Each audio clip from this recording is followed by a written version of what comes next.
Just like the street lights lit this town, like a fire in a blaze, gotta burn it down. Can't be afraid to leave this out.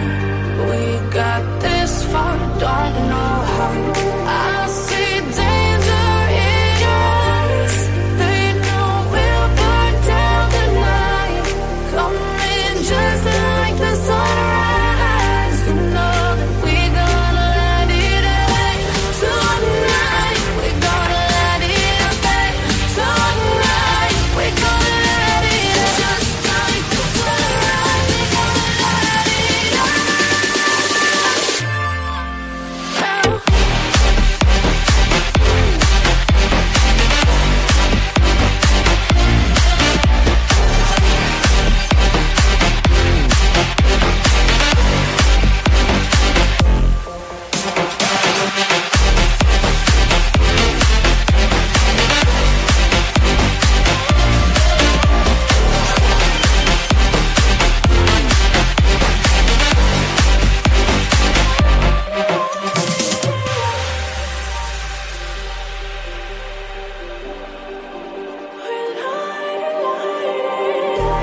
Just like a spark that's breaking out. Can't make a stop, can't turn back now. We know that there's no room for doubt. No, we can't turn back now. I see danger in your eyes. They know we'll burn down the night. Coming just like the sunrise. You know that we're gonna let it out. Tonight, we're gonna let it out. Tonight, we're gonna let it out. Just like the sunrise, we're gonna let it out.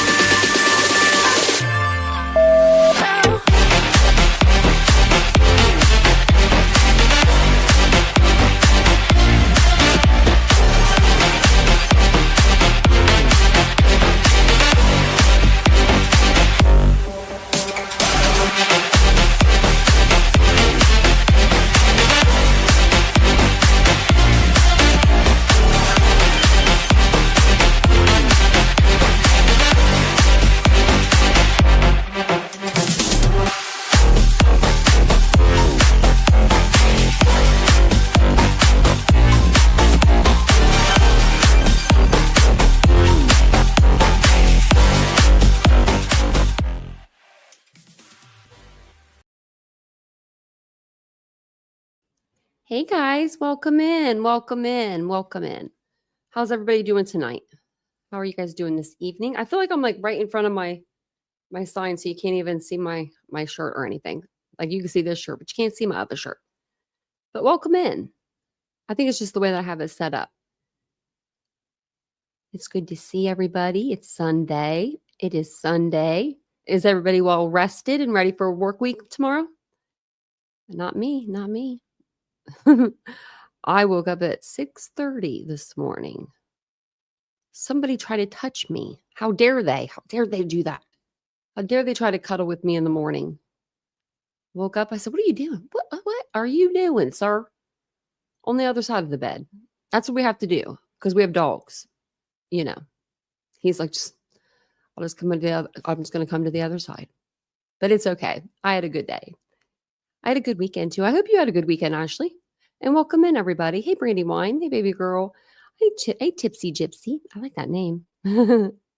You're exhausted. Yeah, I'm like in the I feel like I'm starting to get a little loopy. So I was like, I'm just going to go live now because I had all these tabs open and it's just been a little bit insanity. It was kind of funny over here because I rushed out and I was like grabbing my drink and then someone was like, "Oh, she's in a hurry. She must be behind." I'm like, I'm a little behind. But that's because I put myself into rabbit holes. So we have a couple lives coming up that I'm so ADHD that I'll be working on this live and then I'll be working on 5 other ones. So we have a lot to go over. You was going to? Oh, but it was just too high. Yeah, for the amusement park. I'm not an amusement park kind of gal. I'm not a roller coaster kind of gal. I take that back. I like amusement parks. I just don't like roller coasters, if that makes sense. I'll go there and I'll buy all like the fancy, pink hat and stuff and the pink shirt. I don't know if you've ever been to Kings Island, but that's what the older women wear. And by older women, I mean like 80-year-old women. They'll be like from the top to the bottom, all in gear from wherever they're going, Cedar Point or whatever it is, right? Or Six Flags. I guess they have those. Disney is a big one. But yeah, I'll buy all the clothes and wear them for sure. But thanks for being here tonight. My name is Tanya, or TitaniumBuilt. If you're new here, welcome. If you're not new, welcome back. Thanks for coming back and joining me for another round. I did pin the link to the membership at the top of the chat. If anybody would like to become a member, we'd love to have you. And we're going to just do kind of like a week in review, because a lot of stuff has come out this week, like a lot has. Did you say what? 58? Oh my goodness. Ladybug, don't you tell me that. Vincent took the dogs out and he just came back in and he said it was almost cold enough for a jacket. I don't like that. Really, Lauren? See, Cedar Point? Where did you have all the clothes on? You probably didn't want to buy the most expensive sweatshirt of your life, though, did you? Because those things are ridiculously expensive. My friends, quick story. I think I told you this before, but I'm terrified of roller coasters. I just don't go on them. And my friend was like trying to beg me to go on one time. And he's like, I'll buy you the $40 t-shirt at the end of the ride, because they're like so expensive. And I was like, no, I'm not doing it. So welcome in, everybody. It's good to see you guys. It's good to see everybody in the chat. And we'll go through everyone's names, but hello, everyone. Welcome in. Hey, Triple L, I did see you there. And Canvas Bloom, I did see you. And Marcella, I went up a little bit. Now I'm going back down. Okay. Meet me at this side. Hey, Machachi, there you are. Served hurricane air and waves tonight. Oh, now you be careful. I don't need you getting taken up by, no, I don't need you taken out to sea by a hurricane. I guess they bring you back, right? Because hurricanes usually are going inward. Hey, Tracy. Hey, Lori. I've been to Cedar Point once. We didn't go on the rides, but we did go on the water scooter thingies they have, or whatever those things are called. Water scooters. I don't know what they're called. But anyway, we'll go ahead and we'll get into tonight's live. Let me see. Do I have that right? I don't even know if I have the right thing up. No. I'm like, why do I have that up? It didn't even look right. Okay. So let me get up here to my notes, because we have a lots to cover. I'm going to go ahead and put this on the stage though. So, if you need a video for Idaho 4, you need one for each day or whatever, you can go to News Nation and bet your bottom dollar they're going to have them for you. So they've really been on this case. I haven't been watching a whole lot of stuff like television or news wise, because we've been going through the documents and I didn't want anything, getting in my head. So now that we've went through all the documents, if anybody does have any questions over any of the documents, let me know. I can pull them up fairly easily. So if you guys just kind of let me know what you're looking for, I can probably pull it up for you. Just put on there, just try to at TitaniumBuilt, try to tag me in the chat if you can. I know it's kind of a long name, sorry. That way I'll see it. Or put some stop signs or something in front of it, and then I'll see it. Yeah, and that's actually the first thing we're going to go over tonight, Tracy, is how he's trying to get me. He wants 3 bars of soap per week. He wants to take hour-long showers. He wants new bedding every night. He wants to put a new prison outfit on every morning. He should have thought about that before he committed a crime, because to me that sounds like the outside world. Right? And that's not how it works. Hey, PKC. So, and Brian talked about it too. So let me see, actually, I think I switched it. I did. We're going to go down a little bit. I don't know why I put this in the middle. I don't know. Did I not pull it up? Let me make sure. I wanted to pull up a video for each one. I thought oh, I did. I know I did, because I pulled up actually Nancy Grace. Okay, there we go. So I guess I just have it in the middle. So we'll go back. We'll go back to that video that I was just talking about, with the families filing the restraining orders. So, because on this actually happened the day before. So on August 20th, Brian Kohberger filed a kite, is what they're called, but a handwritten request to transfer from J block over to B block at the maximum security prison that he's, in. He cited minute by minute verbal threats and harassment from inmates, including vulgar sexual assault threats like "I'll butt F you," and "the only ass we'll be eating is Kohberger's." Those were the threats. An August 4th incident report substantiated the claims, but identified no specific aggressor. So he said he went to the guard. The guard was like, "Yeah, I'm not sure who that is." And Brian was like, "It's Peru," which is like the first thing that you don't do when you go to prison. Actually, just don't. That's like the number one rule. I looked it up.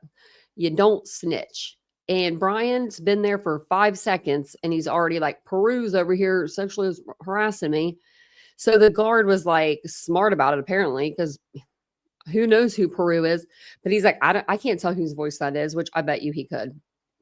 There's not that many people in J block. So, but the prison staff advised him that J block is calmer and recommended that he stay and give it a try. And then he said, noting that the no transfer was needed,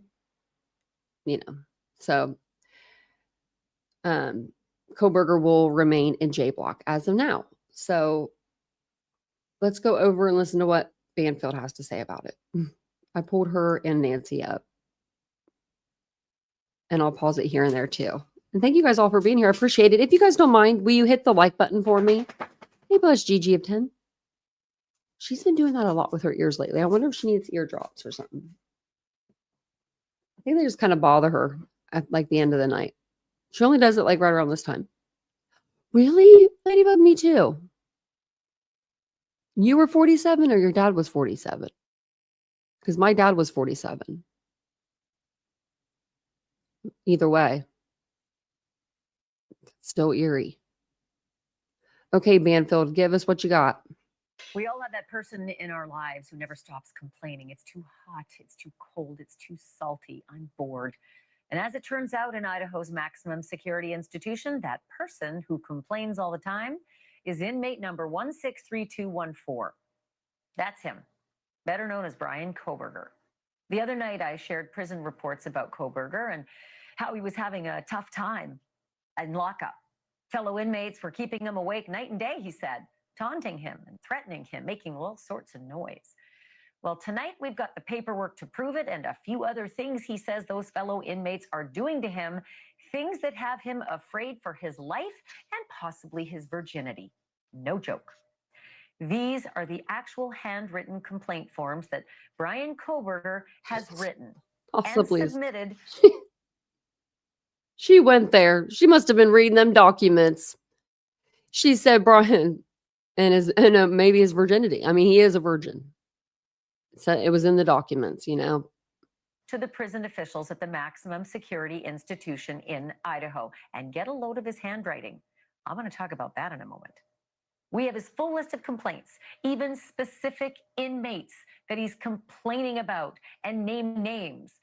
Side note, those guys are not going to get any nicer now. And as a bonus, everything is written in his own handwriting. And I'm going to tell you why that's key. We've got the top world analyst in handwriting in just a moment. He knows so much about handwriting and what it tells us, and he's got fascinating insights into what he sees on these pages. But first, what do you suppose is eating Brian Kohberger? We went over that. Where do we even start? Well, from the complaint form, Wednesday, July 30th, just 6 days after he arrived at the penitentiary, he already had problems. Quote, "As I continue the SPI phase," that means segregation pending investigation phase, "I wish to discuss if I may be transferred to another AD seg setting," that means segregated setting, "such as B block. not engaging in any of the recent flooding and striking, as well as being subject to minute-by-minute verbal threats, harassment.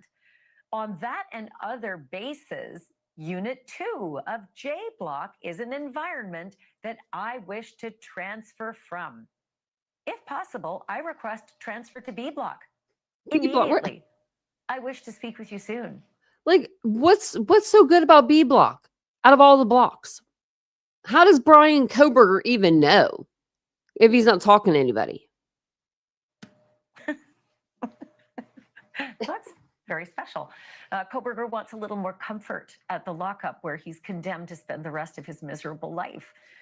He even has his own recommendations about where he believes he should be moved. Isn't that nice? There was a prison captain who did reply to the quadruple murderer in writing just 2 days later, very, very politely and very professionally, I might add, saying, quote, Mr. Kohberger, on any tier at the IMSI, You're that screwed. is the Idaho Maximum Security Institution, there are sometimes disruptions to operations, such as residents flooding. On J2, that's where Kohberger is, it is a relatively rare occurrence. And J2 is generally a fairly calm and quieter tier. I do not think that B Block would be any better for you. Give it some time. In short, F off, Kohberger, deal with it and get used to it. You're not moving anywhere. By the way, all those things Kohberger has been complaining about. I have never, no. The only time that you're going to get moved from your cell to another block, like to another pod or block or whatever you want to call it, would be if there was like someone was threatening you and they had to move you, you know, like real threats. You got in a fight with somebody or you were getting ready to get in a fight with somebody and they could feel like the tension there, you know, they might move one person or the other. But not for what Brian's saying. Kohberger isn't even around these people. They're all in their own cell. So they're not, it's not like they're getting to them unless a guard lets them in. I mean, you know, I don't see that happening. Apparently he's very worried about what some of the inmates have said they're going to do to him physically and sexually. I want to get to News Nation's Brian Enton here because Brian Enton got his hands on the actual handwritten complaints. Before I ask you to go into the specifics, just comment on the writing because I thought I was looking at a fourth grader and I had to try to decipher what bad. I was seeing on these handwritten forms. Yeah, I was surprised how bad. I don't know, maybe surprised is not the right word. I wasn't expecting his handwriting to be so bad. He has really bad handwriting. And it was also just creepy reading these because he wrote them. I guess when I knew these were coming, I was expecting they were going to be typed out. I don't know why. And then when I got them and saw that it was his handwriting and he actually signed Well, you don't have a typewriter, Brian. I don't know why. It just kind of like bothered me in a way. But remember, actually, I toured this prison, by the way, last month. I walked through the whole thing, spent 2 hours in the prison. Yes, the inmates yell and scream and bang on the walls and the flooding of the cells. It happens. They told me about that. They get bored and they flood their cells. They flood the sinks and the toilets. Sometimes they have to shut the water off. So it's no. Or they want something. You know, they want something, so they'll do that too. Surprise. This is what life is going to be like at the maximum security prison. Let me read you another one of these grievances, though. This is another form that Brian Kohberger filled out that has to do with the food, Ashley. Kohberger writes, I have on several occasions not received all items of food on my tray. I addressed this during service and have yet to receive any replacements. In fact, the kitchen is not even called. He thinks they're going to call the kitchen for him. I think it's a hotel. The policy book confirms items missing, which are pointed out at the time of service, will be replaced. I wish to, without exception, receive these replacements. And under the heading, I've tried to solve this problem informally by, then he fills that part out. Kohberger wrote, addressing the issue with staff at the time of service. Then there's a part that says, I suggest the following solution for the problem. And he wrote, I wish for the items to be called for and items replaced when this occurs. The nutritional standard is not being upheld unless I've received my full tray. Well, wouldn't that maybe also be like him being a vegan? Maybe wouldn't really work out for him being in a jail prison. I'm telling you, they just took the friggin' 2 hot dogs off of his tray and didn't give him an extra cake or something in place of those 2 hot dogs, and he's over here complaining about it. I mean, that's the only thing I could think of. If it's consistently, right? Like they're just taking the meat or whatever the meat would have been like off of his tray. So he's probably getting some beans. Maybe he probably ain't getting beans and rice in the same syrup. I mean, not in the same thing. I wouldn't think. So that's like 2 sides. Do you know what I mean? That could be 2 different days for the inmates. I don't know. I don't know what they do to accommodate. I need to learn that. What do they give you? Yeah, he better learn about hot dogs. So he doesn't feel like he is getting the food that he requires. And by the way, they eat their meals. He's in solitary confinement, by the way. Obviously, they eat their meals in the cell. They go through the door, and he says he's not getting the food that he deserves. Apparently, Ashley. I had a chance to have a chit chat with Steve Gonsalves earlier today about this, Brian Enton, and as you can imagine, he and the family are enjoying the fact that Brian Kohberger is uncomfortable. Their daughter Kaylee will never be able to eat anything or hear anybody yell ever again. So this is no love lost there, as you can imagine. All right, now address these personal threats, these very, very specific personal threats. And I'm just going to give a warning, not safe for work, some of the stuff we're about to talk about. Yeah, this is the sexual harassment complaints that he has. Let me read you this one. On August 3rd, 2025, and I want to read you the whole thing so you can really understand it. On August 3rd, 2025, resident Kohberger submitted a concern from staffing. He has been subject to threats and harassment, recently escalating to overt sexually violent threat statements. Lieutenant Milland received the concern form on August 4th, 2025, and conducted an interview with Kohberger in J Block. Kohberger stated a resident that goes by Peru told him, and I'm not going to say what it says here, BF you, basically sodomize you. Kohberger also stated an unknown resident from Tier 1 of J Block said the only A**, which you can make out what that means, will be eating is Kohberger's. Kohberger stated that Officer Signoria was present for the comment made by Peru.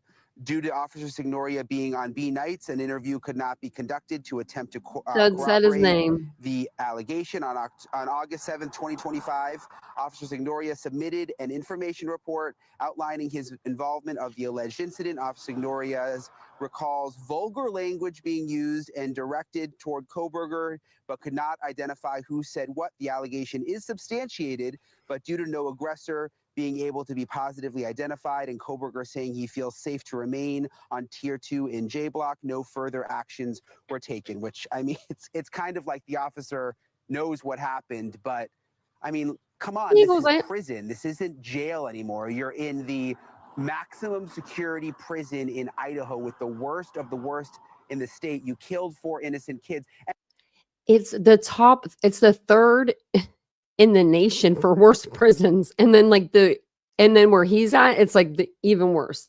And by the way, he's in this cell by himself. So these are just things that he's hearing, whether it be through the vents or when he gets walked outside for 1 hour a day. But he has no contact with other prisoners. So it's pretty clear there's no physical threat here. Yeah, well, I think anybody who knows even the least thing about prison is that you keep your head down and you don't start naming names like Peru, this other prisoner who he has named specifically. And, you know, guards, naming guards, that's not going to endear you to anybody either. So there you go. Only a couple weeks in prison and it's not going too well. Brian Enton, great work getting those. So basically, you know, he's been in there for a total of a minute and he's already snitched. The number 1 rule in prison, if you Google it, what don't you do? Snitch. You just don't snitch. I mean, He said Peru. Like, how, I don't know how he knew his name, but he knows his name. And they're just yelling. They're just yelling through the vents to get to him, right? Or in like when he walks by, because they know he's new. They know he's probably, even though he's killed 4 people, he's probably scared. Like I think they're just saying it to get to him. I don't think that they would really do that to him. Hey, Ishi. Hope your knee's feeling better. And it's apparently it's going through a cold front up here. And well, I guess we're what, Midwest. That's Indiana, I guess could be Midwest, right? Also, yeah. Because Ladybug said it was cold where she is, chilly, and it's chilly here, I guess. So I ain't going outside to find out. I'm about to look up the temperature right now just to see. I don't like it when it gets cold. Your girl gets seasonal depression for a good while. Sometimes it's like 2 weeks, sometimes it's like 2 months. It's 66 degrees out. Oh my God. I'm like it's 66 degrees. It's not that cold, but still. So the next thing I wanted to go over with you guys is on August 21st, two of the families filed a temporary restraining order, and it was issued by Judge Marshall, which is kind of weird that this is all like a full circle back to Judge Marshall, because, you know, she was the one that was overseeing the case in the beginning when Brian first was arrested. So the city of Moscow is now they're blocked from releasing any additional crime scene photos that are like depicted of the victims in the beds or bedrooms, audio or video from inside Madison Mogen's bedroom. This followed the release of over 200 redacted photos. Some blurred out the victims, some, you know, didn't blur out the carnage around them though, right? So there was a lot that you could still see in the photos.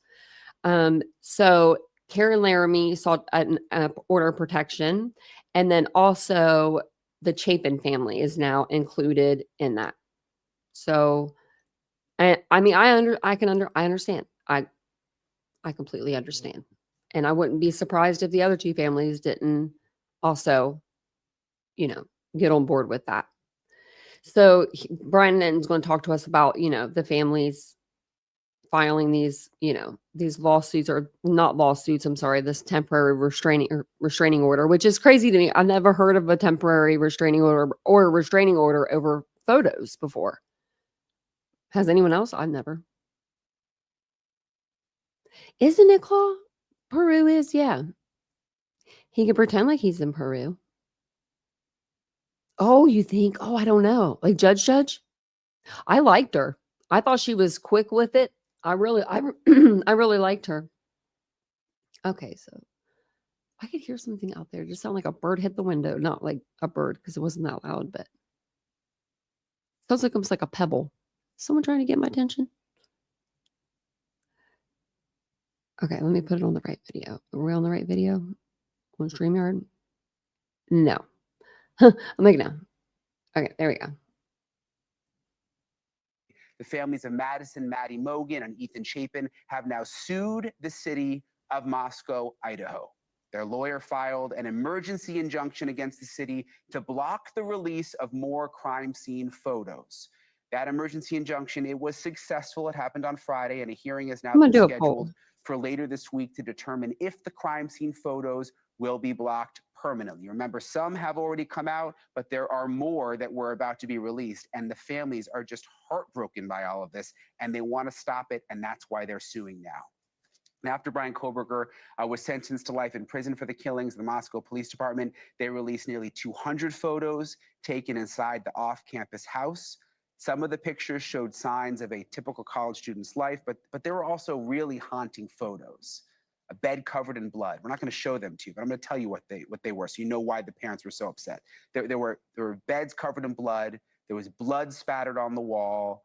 There were these big blurred sections of the photos where you couldn't see what was under the blur, but you basically knew. And that was enough to just devastate the families. So we at News Nation decided not to air any of the photos.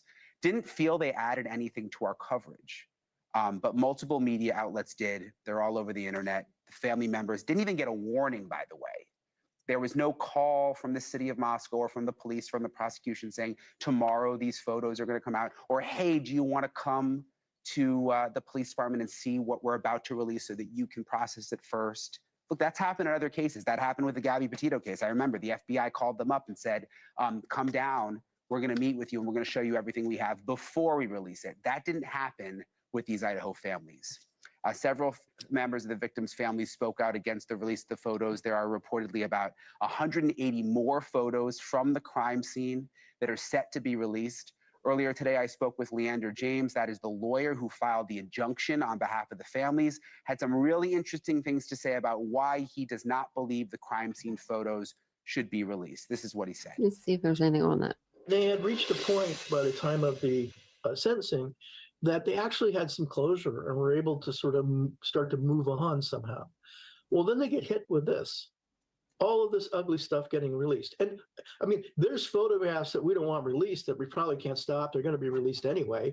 You know, the inside of the residence and so forth. That's bad enough. But to have the death scene photos out there, you know, who wants to look at this stuff? I mean, this is just plain wrong. And me personally, I'm a fan of the First Amendment. I appreciate what the media does, and I appreciate transparency and the right of the public to know. But there is a line there somewhere, and I think we're over that line. So, yeah, just so I can better understand, where is the line for the families? Is it when you say death scene? If you can just kind of describe a little bit, like what do they find acceptable versus not acceptable? Well, I think Well, I know that Karen, Maddie's mom, didn't even want anyone in her bedroom. Like, not like anybody in the bedroom, but anybody seen the bedroom. Like, not even her shoes or anything. And I felt bad because I showed that picture. But that was the only picture I showed of of the bedroom.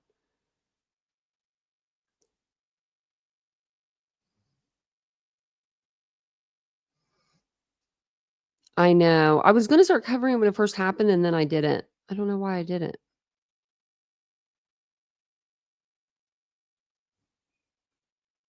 of all, for them, I think it's an unwarranted invasion into their privacy for any of the interior photos to get out there or any of the gory photos. You know, now the law doesn't probably see it that way, and that's what our judge is wrestling with. I think from a legal standpoint, the issue gets to be whether it's an unwarranted invasion of their personal privacy for a specific image to be released. And I think the core images here are images of the death scene, the bodies, and those types of things. Okay, where the murders took place. Those I think are the most objectionable and are an unwarranted invasion and should not be released. I would ask anybody who sees this to think of the parents and the family members of these kids who were killed, and to think about how they would feel if they were in their situation, and to not view these photos. Please don't look at them if they're out there. And I would also similarly say to any news organization who didn't do what your organization did, who actually has published them or is thinking about publishing them, I would implore them not to go there. Don't do it. And I don't want to sound They're doing it. They did it. I think as a matter of just morality and ethics, I think it's important not to go there.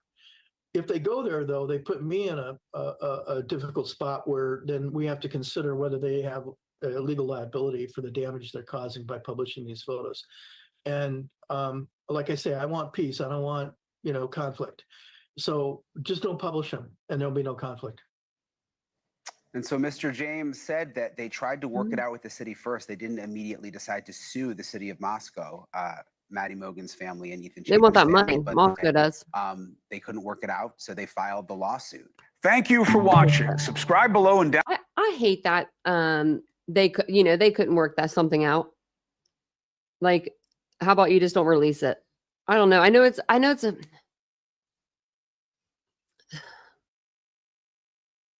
it's probably like a freedom of information thing. I'm not super familiar with FOIAs. I am, but I'm not. You know what I mean? I've put them in before, but I've never had to like get a lawyer and fight somebody for a document and fight it that way. Do you know what I mean? So I've never had to do that to know, but I mean, I think that I don't need to see them. I mean, I don't know. I'll just put it at that. It's not something that I need to see. If they do put them out, I'm sure I will end up seeing them because it's the internet. And if you even get on when the first set came out, I mean, they were on X within like 2 seconds. So, I mean, you'll end up seeing them somewhere, it feels like. But me as a person, I don't know. I felt like I didn't want to put them out, and I'm glad that I didn't. I'm still actually really glad that I didn't. So I saw this video and I was wanting to just kind of go over it because it was kind of in with this week's stuff that's been going on. So it just has to do with one of the documents that was out. So we did end up reading through, I don't know when we started on the documents, but probably the first day they came out, I would say. And then we got done with them, 2 days ago, I think. So we read through all 556 pages. Like I said earlier, if anyone has any questions, if I didn't see your question, I am so sorry. I've been trying to look over in this chat. I should get the chat up there too, so I could see you guys better. But just put it in the chat and just try to put like some stop signs, little things in front of it. That way I could see it, or tag me, and then it'll come up. My name will come up yellow, and it'll get my attention. So I can at least star it if I don't get to it right away. Okay, never mind. I thought that had something to do with what we were wanting to watch. Okay. So on August 24th, which is today, who was this? Let me see. I don't know their names. It was actually Brian Enton got the interview like 6 days ago, but there was 2 people that went on they were forensic scientists or forensic experts. They were from Cellbrite, and they went on Brian Enton's podcast, and we didn't watch it on here. But I think we might end up watching it maybe tomorrow or something. If you guys haven't seen it, because I didn't see it. I saw like a clip from it, but I didn't get to see the whole video. And they go through like Brian's phone activity, like shortly after his arrest. It says, after viewing news about police seeking a white Hyundai Elantra matching his vehicle, he searched terms like wiretap and psychopaths paranoid. He checked the Moscow Police Department website. He looked up auto detailing shop and began shopping for a new car, all within like minutes. So the experts described this as abnormal behavior under pressure. And this 2022 data that they got, or 2023 data, was newly analyzed and reported on this week. So I am going to cover that sometime this week. And I am going to cover also, if you guys are interested, it's going to be a good live. I'm going to be covering the different ways that people write and what it tells you about them. So it's going to be a good one. It's going to be a good one. So let me see where we were at. Oh, I wanted to show you guys this video too, but let me shut this one off or shut this one out. Okay. Okay. So yeah. So we will go through like that video sometime this week, probably tomorrow or the next day. And there was something I wanted to show you. There's a video before the body cam stuff. So and also, if you guys let me know if you guys haven't seen the pictures that came out. I don't know how. I thought it was over 300. But I don't know how many. When we were clicking through forever, it seemed like, but it was probably over 100, I would say. Over 100 pictures came out. And then let me see, I have it all in this Google spreadsheet, which is great. So I had the Moscow Police Department reports, the ones that they did put out. They put out how many? I forget off the top of my head. 314. And that's probably like a breadcrumb of what they have. And then ISP put out reports. They put out the 556 pages. And then I do have the photos that were released and from Moscow and from ISP.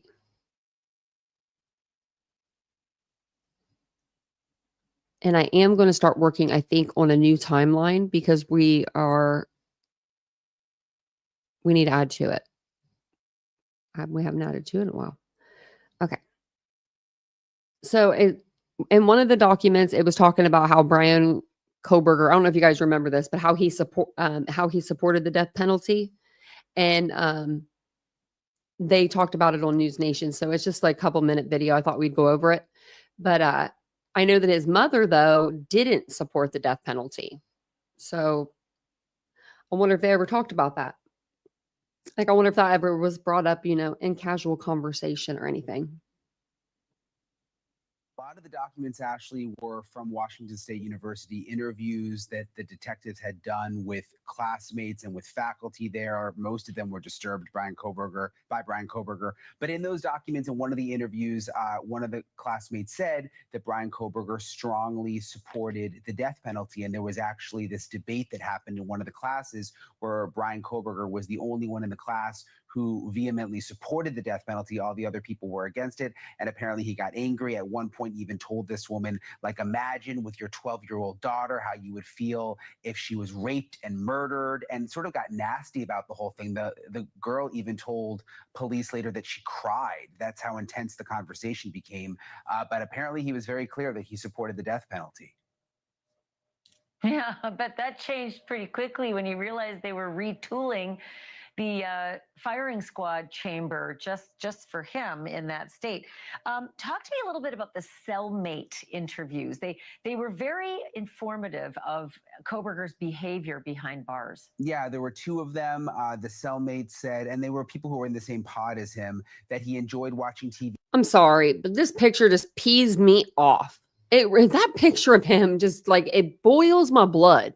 I want to flick those ear things out of, or flick those stupid ear pods out of his ears or whatever they are. I really want to do that. Actually, I want to know what he's listening to. Oh, wait, we already know Criminal by Britney Spears, or maybe his own music. Informative of Kohberger's behavior behind bars. Yeah, there were two of them.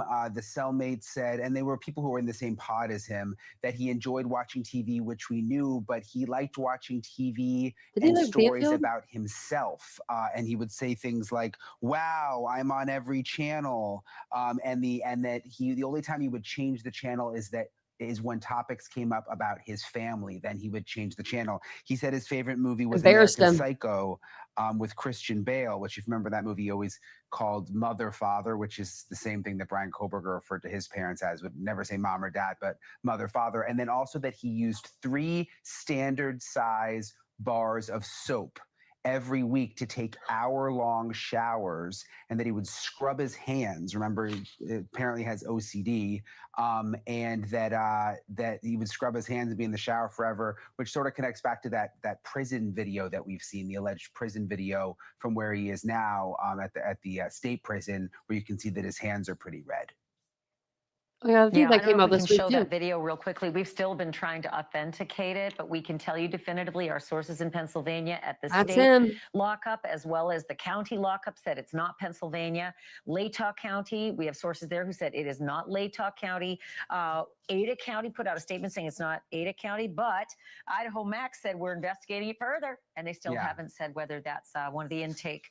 Well, I mean, you can tell to me, it looks like a hospital type of setting room, like for a prisoner. You got the bars around the toilet. You got the hospital bed down here. You can't see it because stupid cellmate Brian Kohberger scrubbed hands red. That thing's there. But I don't understand why he's putting the tissue back with all of his stuff.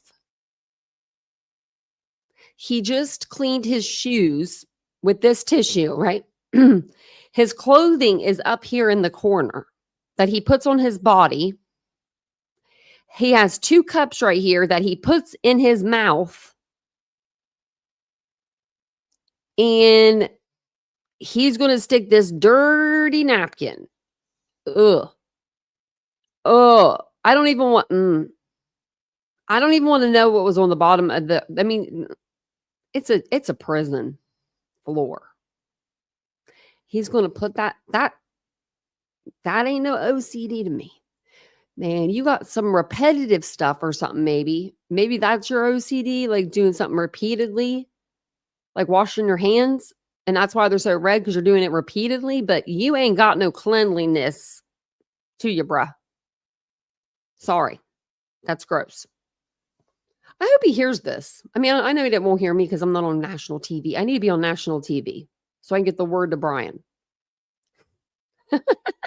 Who's going to let me on their show? Nancy? Maybe. I forgot to show you that, Nancy, too. I have to go back over that. But I mean, look how red. I mean, all the way up to here, like all the way up to his forearm. Okay, hold on a second. How long does it take you to get through a bar of soap? Really? I mean, seriously, y'all, that takes a long time. So is it physically possible to even use 3 full bars of soap in a week? Like, would you really, can you do that in an hour shower a day? I'll do the experiment if we need to.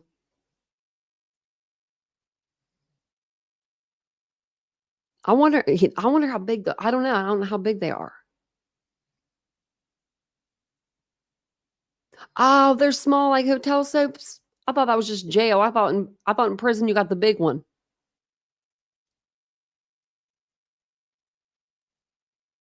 In prison too? I have some friends that work in prison. I don't know why I wouldn't ask somebody. Ethan would have kicked Brian's ass. You're right, Super. If he would have just been able to get up off that bed and been toe to toe with him, it would have been game over. And I don't even care if Ethan was drunk. He still would have. Just because his weight, I feel like his weight behind him and his height, I think he would have. Oh, that's a good idea. Let's Google it. Someone had a sign up. Tell me what this means. It said something like, I'm so old, I still use the Google. Does anyone know what that means? Because I'm like, I use the Google. What do you mean? Like, we were going to the mall the other day, and that was at like a tire discounters or something. So let me know if you guys know what that means. Okay, so let me look this up. How big are the bars of soap in prison? Let me see. Bars of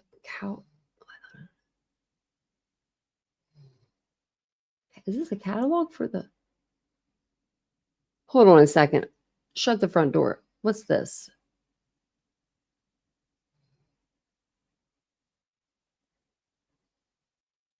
Unscented bar. I don't know what this is. Hold on. Is this like, what's Capia store? Capia? I don't know. I thought maybe it was like the prison store, but it says, oh, they're provided by Unicor. Bars of soap in prison are typically standard hotel-sized bars, such as 3-ounce bar provided by Unicor. Though specific sizes can vary by facility. While inmates receive a basic issue of soap, they can often purchase other sizes, including smaller travel-sized bars from the prison commissary. So he wants to, okay, so there's a travel size and a hotel size. What is the difference between a travel size and a hotel size? Did you know there was a thing? Between a...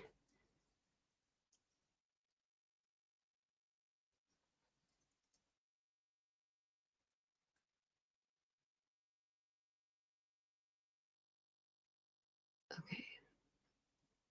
Travel size.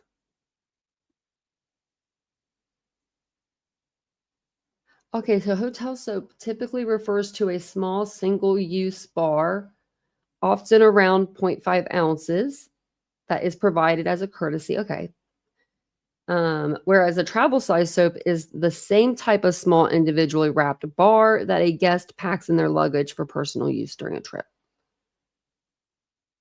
I mean, they all be same, but it's just about the name. So, okay, I'm going to try to do, I'll do the 5.5. I hate soap. I wonder how big my soaps are at my store. I should know that offhand. 6 ounce? 6 or 7. I want to see 6, maybe 8 ounce or something. So that'd be too big. Okay. Sells maybe at Idaho Max, but yeah, We'll see what they big say. red hands right there. Thank you for watching. I hate that. Why do you have to be so loud? Okay, so this next one, I want everybody to, does everybody have a pen and paper around them? It's going to be an experiment. We're going to do an experimente. If you guys have already seen that, if you've already seen my live, we didn't do the experiment on my live, but where we talk with, where News Nation talks with the handwriting expert, then don't tell nobody about it. Don't tell nobody. But everybody grab a pen and paper. Let me get my pen and paper, and then I'm going to show you. Okay. I want everybody on their, oh, this is the loose piece of paper, on their piece of paper, which I already know. I don't know why I'm doing it. I'm doing it to show you guys. I want you to write like a lowercase d. Yeah, that's just how I do it. Yeah, I don't do it like that.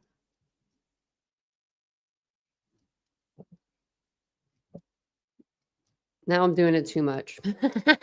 Okay, just one lowercase d.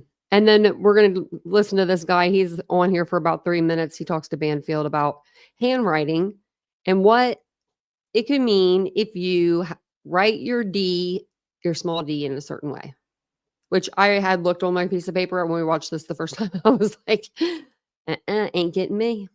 Ain't getting me. So I'll play this. It's pretty entertaining, I think. And we're going to go over this more, like the handwriting stuff, sometime this week. And we're going to do we're going to dissect Brian's handwriting a little bit. I'm no handwriting expert, by the way. Just want to make that clear. We're just going to go by what the internet says. I want to welcome back to the program Bart Baggett. He is one of the world's top experts in forensic handwriting analysis. Bart, good to have you back. The last time you were here, I think we might have only had like a signature or a couple of words for you to analyze of Brian Kohberger's writing. And now there is a veritable cornucopia of sampling to look at.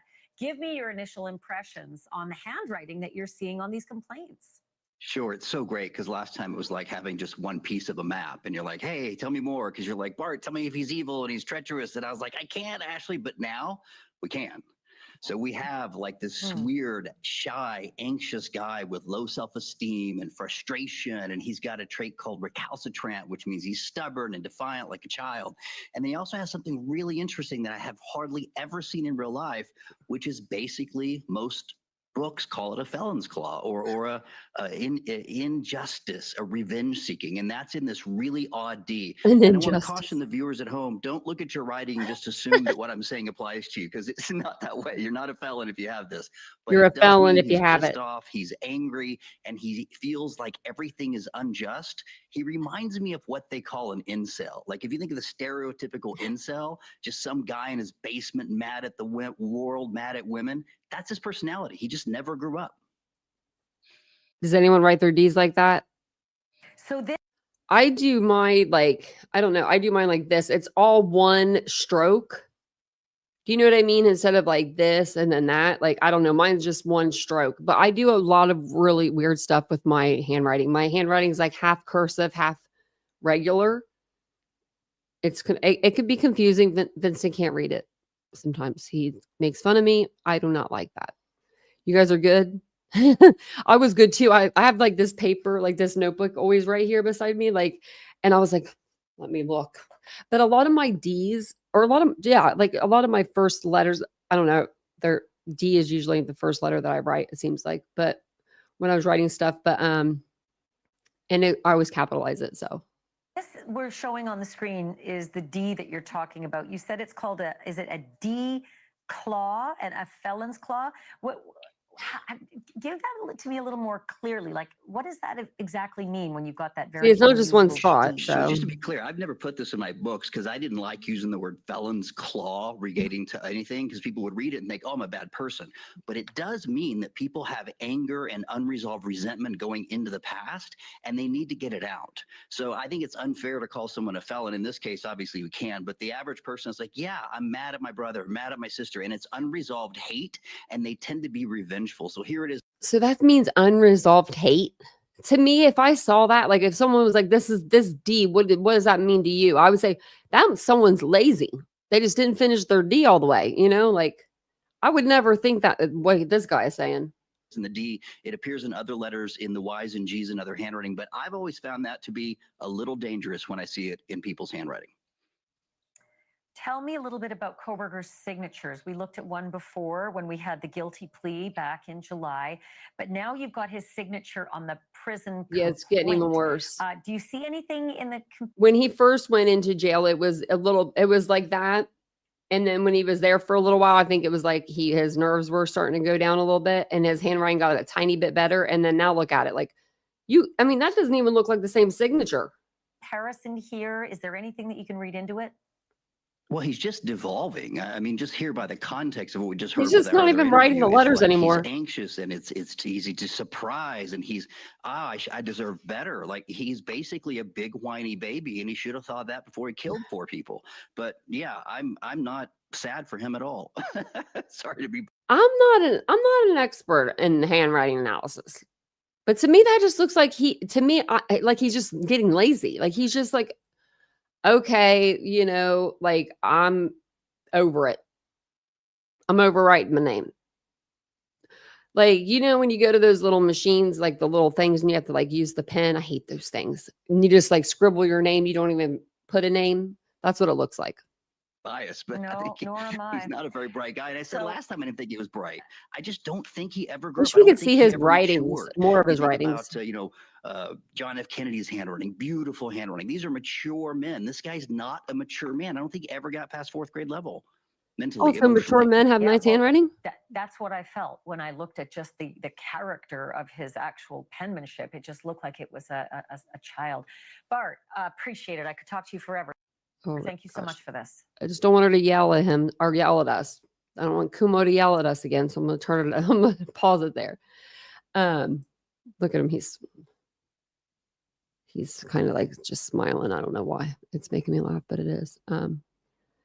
So I was, writing this and I didn't write all of it out, but that's okay. So, there were 300, I think there was like 300, but I'm going to say only 100. Okay. I'm supposed to count, not count, but like, I'm going to show you, and it's not going to show you anything like any pictures. It's just going to show you what they look like where they're at. So these are all the pictures that came out. And then there's more like when you scroll this tab over. So, we got the victim's cars, we got the yard and the house on the right side and the west side, the yard and the house on the back side, and that's called the south side. The yard on the house, the left side, the east side, the first floor bathroom. Sorry, I'm trying to not hit the picture. The first stairway to second, the living room, the second floor bathroom, the kitchen, the stairway to the second and third floor hallway, third floor bathroom, unknown room, and then the Elantra. So, we looked at a lot of those pictures. I think like I don't even know when I came on and showed you guys those. I think it was an afternoon live, I want to say. And we went through them. And I remember somebody in the chat was like, you give Ann Taylor a run for her money. And I'm like, I'm going to take that as a compliment. Hey, Easy. Hey, Mama Bear. I like that name. I used to call my mama Mama Bear. That's really cute. Well, thank you for hitting the like button. So let's go over. Okay, so they did put out a lot of images this week. The images primarily documented the house, like I just said, the common areas, the exterior, the cars, and stuff like that. They did get the interior of the house, including some, you know, of the chemicals that they had used to try to trace, you know, for blood. They showed Xana's DoorDash order, the Jack in the Box order. It appeared that she had ate all of her food. And some of the pictures, these ones are in here in a different way to where I don't have to use the trackpad. I can actually zoom in with my mouse, and it's amazing. So we probably will go back over those pictures eventually. They're not bad. There's none of the victims. Like I said, they're all of just the crime scene, but they're not of like any of the victims' rooms. If that makes sense. So then the last thing that was, I think it was the last thing. If anyone wants to see any of the pictures, let me know too. I can always bring them up for you guys, because we did cover a lot of stuff this week, and I can even actually get back to my lives and see what else we covered. Because we covered the documents, and then last night we covered the hour and 20-minute interview. If you guys didn't see that, it was with Chief Dallinger of the Moscow Police Department. So that was a really long interview. Oh, and there was one more thing I want to ask you guys, since I have y'all here. There is a new, so we've listened to this podcast before with this girl. I don't know how to pronounce her name. Emily Pangno, something like that. But she's on Fox Nation, and she did a 4-part series of the Idaho murders, just everything in general. Like, she started at the beginning and she just works her way through. If you guys are interested in watching that, let me know, and we can watch that one another live. I can always put it on we'll change out the poll. So, man, you guys were really close in that poll. I said, do you think the crime scene photo should be blocked? And 53% of you said yes, and 47% said no. That was a really close poll. Wow, look at that. Look at us, a group of people that have different opinions, and we can all get along. Look at that. Would you look at that? It's amazing. That's amazing. Okay. It is amazing though. So yeah, let me know if you guys want to see any of the pictures. I can always pull those out. Let me see what else we have up here. Okay. So we're going to go over to Nancy Grace because I forgot to play her earlier. So it's just an 11-minute clip of her, but it's about the jail food, the inmates talking to him through the air vents. I wonder what she has to say about it. I'm just curious. Do you guys remember when Nancy Grace pulled up in front of the King Road house and put her table like smack dab in like the side yard, pretty much like on the property, but not being on the property? I love that. I love that about her. She wore those like awful, like, but beautiful, because her kid made them green, like neon green gloves. They had like no fingers. Yeah, she played the part. I know. I was like, man, I must love Nancy out. I heard she was really funny on this episode too. I haven't got to watch it, so I'll have to. This is gonna be a reaction from me. Look at her sweater. Effing Kohberger. Mommy, they threatened to hurt me through the air vent. Really? Now he is whining that someone is sex harassing him through the air vent? Whining about his food. Oh, he doesn't like broccoli? Get used to it. The nutritional standards are not being upheld. Really? He wants to receive, quote, replacements. Again, he doesn't like his broccoli. Veteran defense attorney joining us out of LA, Troy. Mommy, they threatened to hurt me through the air vent. Really? And he filed a sex harassment complaint to the jail? You know what that's called, right? A rat, a snitch.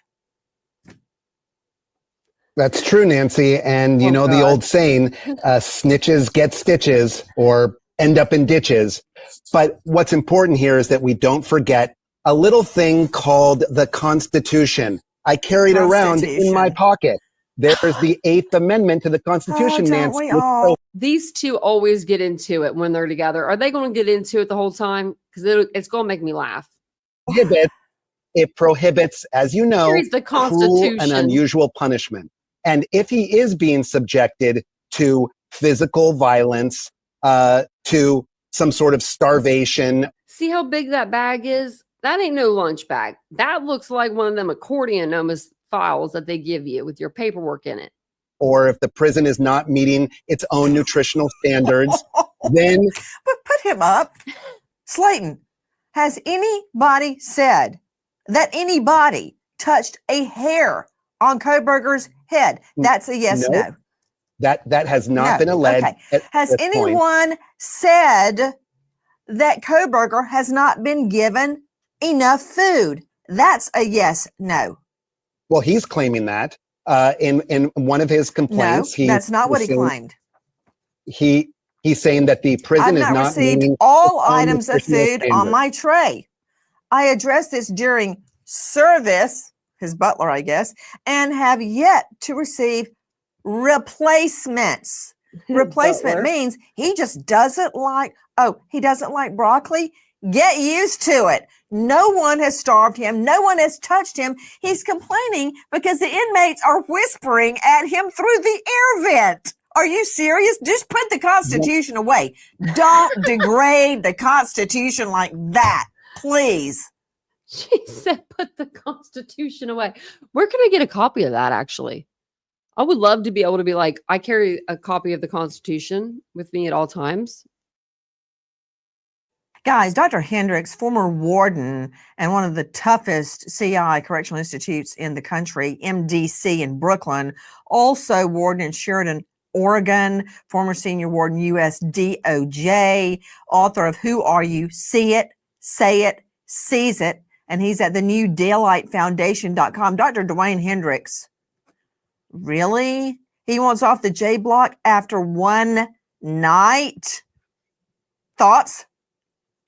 You know, Nancy, I'm going to take a page out of Chris' statement about the hotel. You just can't walk in a room, don't like the atmosphere, and go down to the lobby and say, hey, give me another room because I'm not feeling the king size bed. I want a double and I want a suite or something like that. You know, as the bureaucrat on the line, unfortunately, we have to take his claim seriously about being potentially butt. And it doesn't make any sense because this is the weakest and most meritless prison rape elimination act claim in the history of prison or corrections. I mean, he is in a cell, a single cell by himself. Every inmate that moves on that J block has to be restrained in wherever they move, whether it's to the shower or wherever they're going. So I think, and to take a page out of Dr. Bethany's comments about playing the long game, what I think he's trying to do is he's trying to set a scene to where if they ever put him in a cell with someone else and he is assaulted, he wants to go on record to say, hey, there put me in a position to be harmed so that he can possibly be moved to a different facility. Unlike the feds, where we try to trade our bad inmates all the time when we're dealing with inmates that we really don't want in our facilities, he is at the one maximum prison in the state of Idaho. So the only way he can leave that facility is if he becomes a state boarder with another state correctional agency, or the feds pick him up. And nobody's going to pick this guy up. So, three things I always talk about. You don't want to be in prison. A snitch, which he's now, because now he's ratting on inmates. Number two, harming women, and also now, and the other thing is he's a malingerer, so now inmates don't like other inmates that bring attention to these housing units and where they live. So it's going to be a long road for the inmates population because of him being a rat now, but it's also going to be a lot of paperwork, a lot of following up, because they have to respond to every claim that he has, because if something happens. Someone get that guy help for his scoliosis. Oh, wait, you're too old now, Kohberger. Sorry. Happens to him, then he may have merit to whatever habeas petitions that he may have based on his conditions. Dr. Hendricks, you just told me so much. I try to write it all down. I'm having to dissect it now. That was a lot of information. Are you telling me that he's in the only max in that area? So if he is transferred, Yes. he's transferred to a local jail like in Mayberry? No, he's not going to Mayberry. And I'm going to tell you right now, the only way he would ever leave Idaho is if there's an inmate in another jurisdiction that's given that jurisdiction so many problems. They say, you know what, we need a break from this person. We'll take him on. But I just don't see that happening. But I believe he's playing the long game with his incarceration. And he's trying to set it up to where if he does get harmed, then he can say, look, I was complaining from day one. And this happened to me a year from now, even 3-4 years from now, if he's assaulted. So I feel sorry for those folks in the state of Idaho, because they're going to have a long road dealing with this guy. What about the food complaints? And he noted, he puts it, hey, let's see the complaints, guys, the handwritten complaints. I wish to speak with you. I wish to speak with you. I want to be transferred immediately to the B block. B as in brother. The food whining. What about that, Hendricks? Look, again, like Chris said earlier, he's going to get the special because the inmates prepare the food. The inmates are the ones to make sure the portion sizes are right. And they also try to have diversity in the kitchen so that some inmates don't get smaller portions and other gets larger based on their gang affiliation or race affiliation. He is a guy, I don't care what color he is, I don't care what gang he think he might be. He's going to be a guy that every inmate hates in that facility. So he needs to shut up, be quiet, and hope that he doesn't get the special every time his tray comes down the range, because the inmates in special housing helps the officer. What do you mean by, quote, the special? Hey, could be some bodily fluids or some other things in his tray. And that's what I mean by the special. So, you know, I hope hate you for hear somebody that, Kohberger. to urine in it, maybe put some poop in it, Oh, maybe, you know, their snot or whatever special they want to come up with. That's the special. I think Kohberger is smart, wily. Also, you don't just have a PhD fall in your lap, but I wonder if he has been so cosseted and so protected by mommy and daddy. I mean, growing up on the mean streets of the Poconos, please. Right. You know, Nancy, you can be smart, but you can also be disturbed, pathological, have poor logic, think everything refers back to yourself, have a poor ability to track with what goes on in the minds of people around you. So he may have a high look at him right there in terms of learning, but a very low emotional EQ. You know, this whole thing about the food and the new pans and Dr. Bethany, what are you talking about? Okay, I want to say something about that real quick. She's talking about the pans. I'm going to admit something. What was it today? Okay. I'm going to admit this. And y'all are going to probably think I'm just as crazy as Kohberg's, but I don't care. I'm going to give him something. I'm going to give him one. I'm going to give him a win. I do think that he does have autism. I think that he does have like sensory issues. And I do believe that he said that about his aunt's pots and pans, about he didn't want to eat off of them because there was meat previously cooked in them. So Vincent sometimes will put our cat's food on one of our plates. If his 3 bowls we have 3 cat bowls, if they're in the dishwasher, Vincent's grabbing a plate. And to me, it grosses me out to high heaven. So I went and bought him 2 more bowls today. So I thought about it. I still eat off of those plates and everything. You know what I mean? Like we washed them and everything. They're fine. But if my sensory was just a little bit higher, just a little bit, not much, just a little higher, I think that I could be like a Kohberger, where it was like, that would, if I didn't like meat, that would, make me feel gross. Like, I'm going to give him that. That's the only thing I'm going to give him in all this, but I will give him that. And that's why I think that he may very well be, autistic. out. A low emotional. Dude What can did you stay say? there EQ? forever. What? EQ. I don't care. Well, I don't care. It's like, don't care. His emotional what? The guy murdered 4 children. They were babies. They hadn't even held down full-time jobs yet. They were living the life in college. Look at them. He slaughtered them. Don't give me anything about his emotional what? IQ, whatever you said, it doesn't matter. He slaughtered them. I don't care why he did it. I don't care about his motive. He took them. They're never coming home and they died a horrible death. And you're telling me about Kohberger's emotional IQ? What?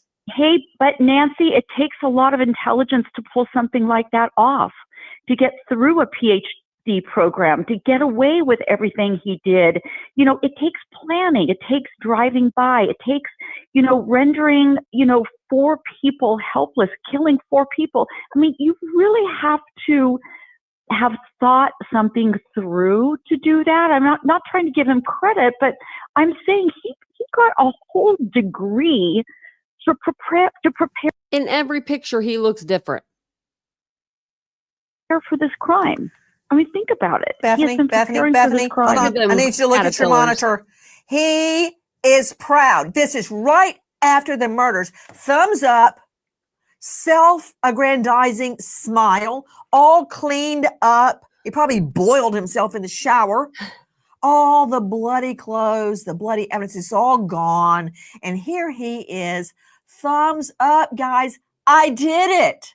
I now know what it feels like to murder 4 innocent people. And you're talking about an emotional IQ. I've never heard anything like it in my life. Hey, Nancy, this is his doctoral dissertation. You know how when you get through a PhD program, you have to write a thesis paper and it amalgamates everything that you've learned and you have to make a unique contribution to a body of literature? This is his dissertation. This is what he was preparing for the whole time. This is why he was able to pull it off. Was this his dissertation? Brian F. Do you think it could have been? Like, if he would have gotten away with it, right? And he still would have been able to be a teaching assistant and he was still at a right state and he was all the things, right? Do you think that he would have made this part of his I think he would have. I think he would have. Definitely. Good night, Ash. Oh, man. Look at her. Look at that face I got her on. Oh, that's a good Nancy face. She mad. She was big mad. But she always is, and I love that about her. That's what I thought, too. He looked like Pee Wee Herman. Yeah. And not in a cool way, either, because I liked Pee Wee when I was a kid. Pee Wee's Playhouse was my jam. I liked it. So the next thing that I think the last thing maybe that we discussed that was brand new was was Moscow Police Department released body cam footage. It was heavily redacted, but it was from the initial response to the crime scene on November 13th, 2022. The footage that we watched was approximately 52 minutes long. It was from Law and Crime, and they got the footage from a FOIA request. It gave us just like a glimpse into the victims, the survivors, their friends. You saw family members coming, from their fraternities and sororities. You got to see the inside of the home when the cops first initially, responded to the scene and went in.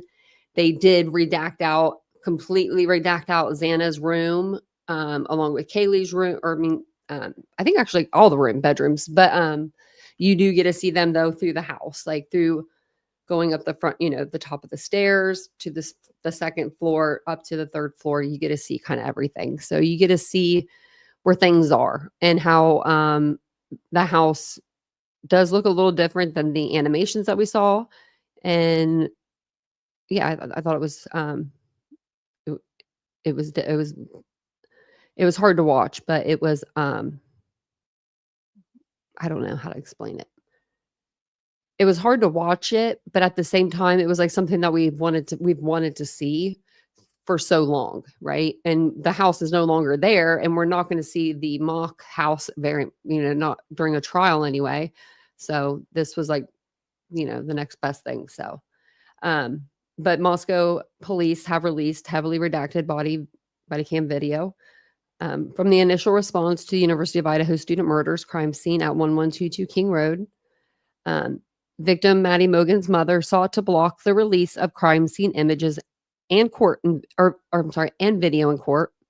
And the parents of fellow victim Ethan Chapin both sent declarations to the judge in support of her motion for a temporary restraining order. A hearing originally scheduled for Thursday was postponed until next week, which is this week, I believe. So around noon, so I'll let you know whatever we find out. But around noon on November 13th, police arrived to find the horror inside an off-campus house rented by a group of undergrads. Responding officers quickly swept the house and found 4 victims dead. The victims' remains and even glimpses into the rooms where they were found were all redacted in the nearly hour-long video obtained by Law and Crime. Faces of surviving witnesses and non-police first responders were blurred. Dylan Mortensen, a surviving roommate who came face-to-face with killer Brian Kohberger after he left out the rear sliding door, was one of the first to speak with police after they secured the crime scene. Her story changed over time. In an apparent state of shock and wearing a t-shirt and no shoes outside on the November cold, she said she heard a scream from roommate Kaylee Gonzalez, 21, who said she ran down the stairs. Now, I'm going to say the reason why Dylan probably didn't have shoes on was because she ran down to Bethany's room in the middle of the night scared. Also, Bethany probably offered her shoes, right? She's probably like, do you want a pair of my shoes or whatever? And Dylan was probably like, that's not going to work. I'm just going to go out on a whim here, right? Dylan and Bethany are definitely different heights. And Dylan's 5'10". I'm going to put maybe Bethany at like 5'5" or 5'3". So they probably have way different shoe sizes. I'm assuming Bethany probably wears, like a 7.5 maybe, or whatever. I don't know. But Dylan probably wears like a bigger size, 8.5, 9, 10, maybe even. I know women that are taller, they normally have like, larger, like bigger feet, it seems like. And I think that's why she didn't have shoes on. Because I know somebody was saying something about her not having shoes on. And I was just like, well, that's probably why she didn't have her no dang shoes on. She just ran down to her best friend, to another girl's room from her room. So it says, I kept calling her name and she wouldn't answer, she said, her voice breaking into tears. And then I saw the guy. Gonzalez likely never made it to those stairs. She was killed in her sleep in an upstairs bedroom next to her best friend, Maddie Mogan, 21. The victims were Gonzalez, Mogan, Xander Kernodle, 20, and Ethan Chapin, 20. Kernodle suffered extensive defensive wounds in the attack and was likely the person Mortensen heard struggling against Kohberger. I heard someone in the bathroom and heard her crying, and I heard some guy saying, "You're going to be okay. I'm going to help you." And I kept calling her name, but she wasn't answering. Then she described Kohberger. I saw this guy, and he was not insanely tall, but he was wearing all black, like this mask, which was covering his forehead and his mouth. She described him as a little bit taller than she is, and he didn't say anything before she believed he left out the sliding door. She later added that when she heard the male voice say he was going to help, it wasn't in a nice way. It was a weird way, like a weird tone, she said. Officers were audibly shocked by what they saw inside. Kohberger pled guilty last month and has been sentenced to 4 consecutive life prison terms with no possibility of parole, plus another 10 years. Yeah. You're going to be in there for a while, Kohberger. And we'll watch a couple little videos over the body cam. They're just like smaller clips from News Nation. First time police body cam footage of the moment officers responded to the 911 call and entered the Moscow, Idaho college campus home. Roommates and friends could be seen outside in the driveway there, emotional, talking with police or waiting to talk with police. We have some video of roommate Dylan Mortensen giving her accounts of what happened for the first time to police. We do want to warn you, you may find this disturbing. All I heard was I heard her go upstairs, like, okay, I'm gonna go to sleep now because she's going upstairs. And you heard who go upstairs? Kaylee and the dog Murphy. And upstairs to the very top? Yeah, that's where her room is.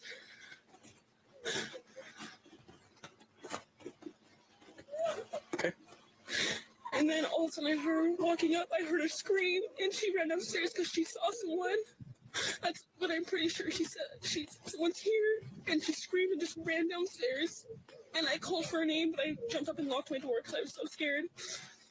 And then I heard someone in the bathroom, and I heard her crying, and I heard some guy say that you're gonna be okay, I'm gonna help you. And I kept calling her name, but she wasn't answering. And then I opened the door for a second, and I saw this guy, and he was not insanely tall, but he's wearing all black and like this mask that was just covering his forehead and his mouth. And I locked the door, and I called, and I didn't know what to do.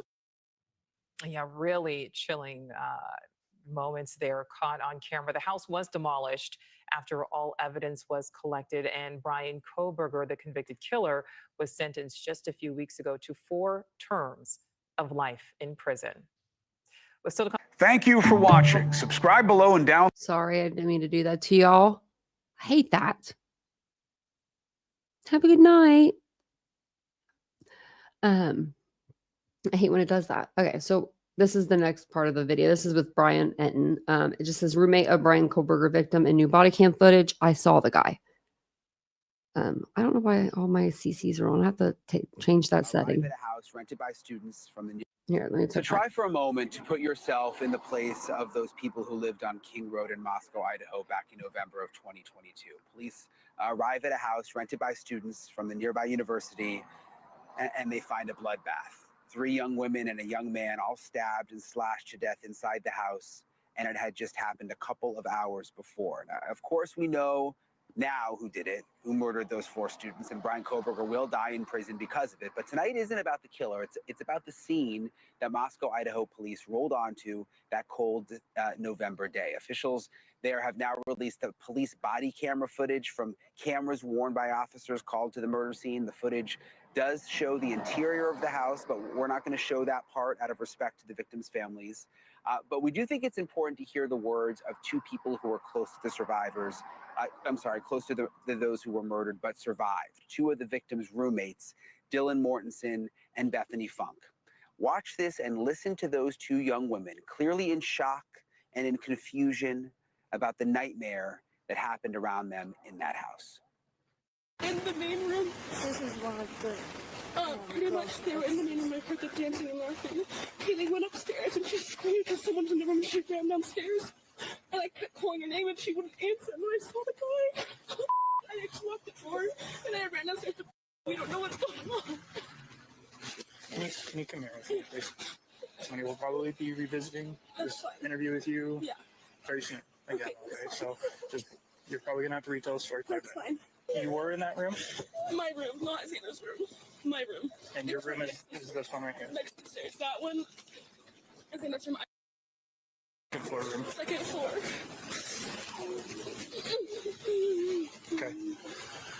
All I heard was I heard her go upstairs. Like, okay, I'm gonna go to sleep now because she's going upstairs. You heard who go upstairs? Kaylee and the dog Murphy.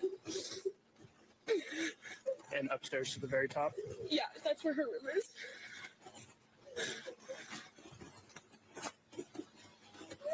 Okay. And then all of a sudden I heard her walking up. I heard her scream, and she ran downstairs because she saw someone. That's what I'm pretty sure she said. Someone's here, and she screamed and just ran downstairs. And I called for her name, but I jumped up and locked my door because I was so scared. And then I heard someone in the bathroom, and I heard her crying, and I heard some guy say that you're gonna be okay, I'm gonna help you. And I kept calling her name, but she wasn't answering. And then I opened the door for a second, and I saw this guy, and he was not insanely tall, but he's wearing all black and like this mask which is covering his forehead and his mouth.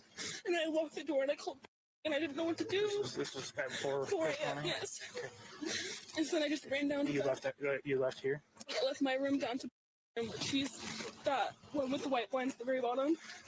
I ran down there and we talked, and we just locked the door. We didn't think anything of it. We're like, nothing happens in Moscow, so we just like tried to go to bed. And then we woke up, and it was weird because none of our roommates were up, and we called all of them. They were not waking up, and so me and like, this is weird. So I called and come over, and then that's when all this happened. All right, describe the guy that you saw. I don't think he was a little bit taller than me, and I couldn't really see much of him, but I'm almost positive he's wearing a full black outfit. and he had this mask that was just over his forehead and over his mouth, and he didn't say anything to me, like, at all. I just shut the door and locked it, because I didn't know what to do. And I think he went out, like, the side door, the sliding door in the kitchen that goes up to the backyard. Okay. And then I didn't know anything else, so I called, and I was like, I just need to come downstairs and find you, because I don't know where anyone else is. And I called Maddie, I called Dana, I called Kaylee, no one would answer. Okay. So you're sure at about 4 this morning? Yes, it was 4:10. You first noticed a guy. Well, I first noticed Kaylee go upstairs and scream and went downstairs. So 4 this morning, went upstairs Yeah. to the way top. Yes, to her room with Murphy the dog. Okay. And then you heard Kaylee scream? I heard her scream and run as fast as she could downstairs, and she said someone's here. She ran downstairs? Yes, I could hear. You can hear everything pretty much. I heard her run downstairs really fast. And then I heard Murphy barking a lot. Okay. And then I heard her going to I think it was the bathroom, and I remember her sobbing, and I just remember hearing this guy's voice, and I didn't recognize saying, "You're gonna be okay, I'm gonna help you," but it wasn't like, I don't know how to explain it. Like, it wasn't in like a nice way, it was like a weird way, like a weird tone. You're gonna be okay. I'm gonna help you. Yeah. I tried to call Maddie and Ethan and Hannah and all them at like 4. So you called I tried to call all of them. Maddie? Answering, but At what time? 4:30 and 4:22. And then 4:21. Okay. And then Ethan at 4:22. And then Kaylee at 4:31. I thought they were supposed to be. That is just a few minutes of those initial witness interviews. That's sad. Both Dylan and Bethany gave powerful impact statements the day Brian Kohberger was sentenced to spend the rest of his natural life in prison. But that day, November of 2022, all they knew was that their friends and roommates were dead, and that for some reason they had survived the massacre at 1122 King Road. The world wouldn't learn the name Brian Kohberger for more than a month, when he was finally tracked down and put in handcuffs. And by the way, the families of the two of the murder victims are now suing the city of Moscow, Idaho. This is interesting. This is going to be developing next week, hoping to stop the city from releasing the investigation photographs and videos of the crime scene. There's this injunction hearing, which is scheduled for next Thursday. So we'll make sure to stay on top of that. Thank you for watching. Subscribe below and download our News Nation app right now on your phone, and you will get fact. Sorry, I hate when they do that.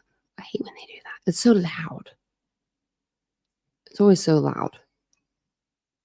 Yeah, me too. That's what I was going to say. TCL.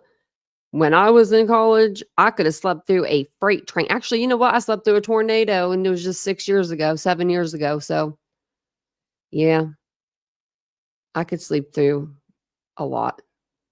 I wasn't drunk or anything then, but when I in my 20s, like in around that area, that age, yeah, I would sleep wherever, you know what I mean? Just give me, I wouldn't even have a pillow or a blanket or nothing. You just go to sleep. That's how you do it. And you pass off for a long time. I mean, you could go to sleep through anything. And I do think that Xana fought really, really hard with Brian, obviously, but I think that she wasn't really, when she was fighting with him, maybe making a whole lot of noise at the same time. I mean, I do think that the hardwood floor, there would have been noise there. But I don't think she was like screaming bloody murder or anything. I think she was using more of her strength as in like just trying to get him off of her and away from her. But that's just me. I don't know. None of us know actually for sure. But we'll play this video here. It's about Brian Kohberger's, the pictures that came out with his car that we saw the other day. It just was like, what, 10, 15 pictures maybe. It showed his car. To me, it didn't look like it was being, I don't know. It didn't look like it was being processed. It looked like dirt from like, because when he was on that road trip and they got him like on camera, it just looks like kind of like dirt from that, like kind of, like if it was like snow and rain mix or whatever. But maybe it is. We'll find out here. Maybe they'll tell us. Oh, he's coming back on. So Brian Kohberger will not be needing a car ever again. He might not even need a ride in a car ever again. He's spending the rest of his life at the maximum security prison in Idaho since confessing to the murders of 4 University of Idaho students in 2022. But a big part of tracking Kohberger down had to do with his car. That 2015 Hyundai Elantra spotted on home security cameras in Moscow, circling the neighborhood in the hours before he committed the quadruple homicide. Take a look at that car once Idaho State Police were finished processing it as evidence. This is new. Officials just released a handful of pictures of Kohberger's car that they confiscated after his arrest in Pennsylvania. It's definitely seen better days and could use, like a car wash at this point. Investigators apparently took the door panels off and covered the interior with a white dust or fluid, presumably used to find fingerprints or other forensic evidence. And remember, one of Brian Kohberger's alibis before he confessed was that he was in this car all alone on a long drive with his cell phone turned off, looking at the moon and stars. Remember that? Well, prosecutors even said that Kohberger had cleaned this car so meticulously after the killings that he basically disassembled it, and they didn't find any DNA evidence in the car to link the killer to the house on King Road in Moscow. So there's the car. After all this time, we finally got pictures of it. Thank you for watching. Subscribe. I don't know if he disassembled it.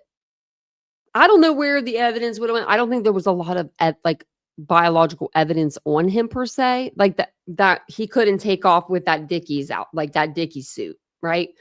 I do think that he probably wore some protective covering and then took it off, put it into a bag, put that bag into his trunk, and then got rid of it the next day before his shower, while he's talking to mother on the phone. Is there anybody in the chat that calls their parents that mother, father?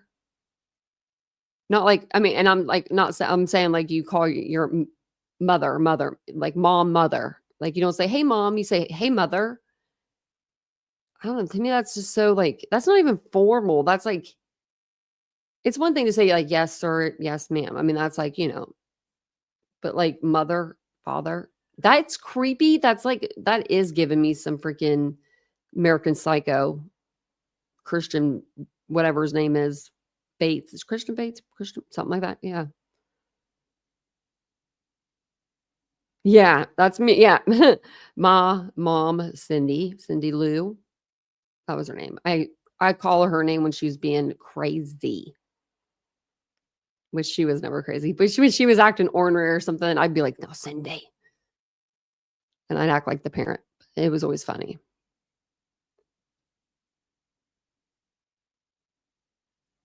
Yeah, that's what I mean, Veronica. I don't think he disassembled it. I just don't see Brian disassembling his car in front of his family. Like, if I came home for Christmas break and I took that time to disassemble my car to clean it, I'm OCD chronically, like everybody in my family is, and they'd all be looking at me like, what are you doing? Are you going to be able to put that back together? That's what they say to me.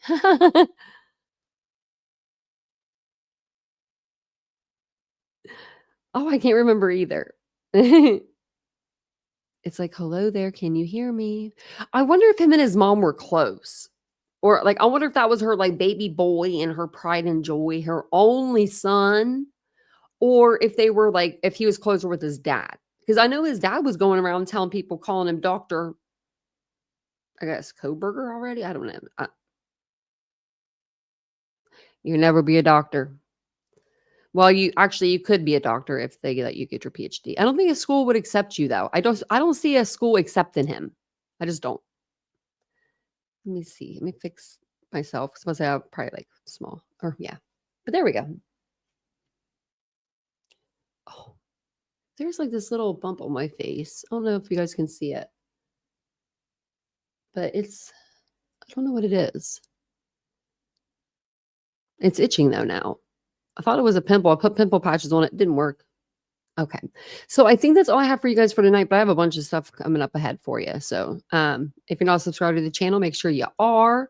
We're here every evening, 9:15 p.m. Eastern Standard Time. And sometimes I usually pop in. I've been popping in during the day. Now for this week, I don't know if I'll be on during the day. I could be, I probably will. I don't know. Because I don't know when they're closing our pool.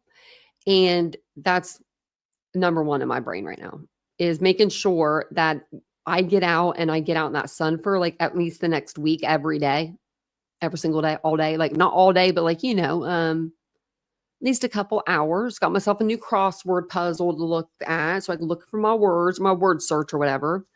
If you haven't, I should have brought it in here. I got it from actually Dollar Tree today, because they always have word searches there, and they're usually like $1.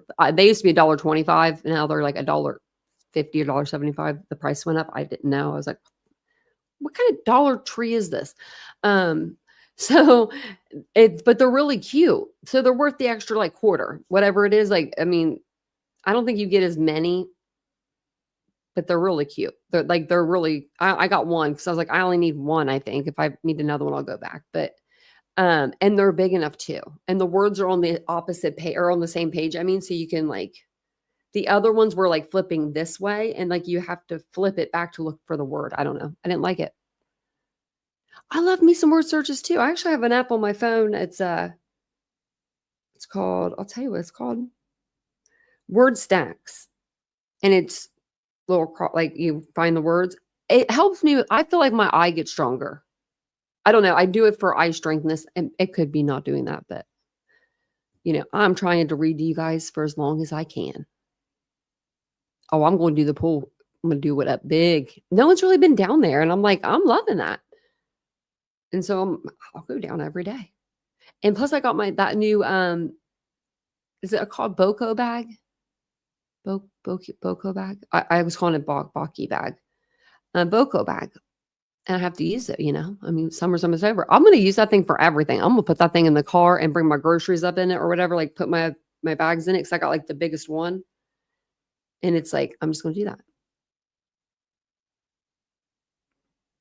Really, kitsy cats? Well, I can see that. No, I think that it just depends on who you are and how you're raised. If you're raised to call your dad daddy, then that's just like how you're, what I mean? That's just how you're raised. Like that's, but like if I was now I know that if I was in my like 20s, I always called my dad or Ken or Kenny, or just like for fun. I mean, I never really called him that, but we would joke around, but I always called him dad.